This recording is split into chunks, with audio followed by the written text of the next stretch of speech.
আজ প্রশাসনগুলো এই মুসলিমদের উপরে এমন অত্যাচার শুরু করেছে। দেখেন, কয়েকজন ভাই মারাই গিয়েছে। আমরা তো এই জন্য আমরা বের হয়েছিলাম, যেটা জানানোর জন্য যে এসেছিলাম আমাদের প্রতিবাদ করার জন্য।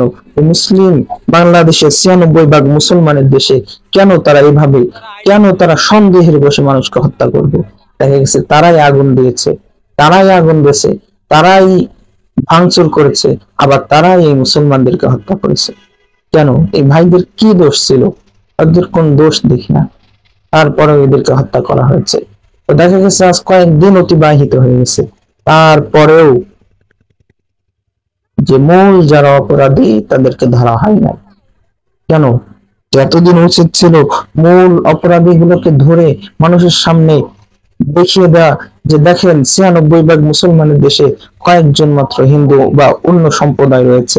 কেন তারা এই অল্প কিছু সম্প্রদায়ের মধ্যে থেকে তারা কেন ধরতে পারলেন না?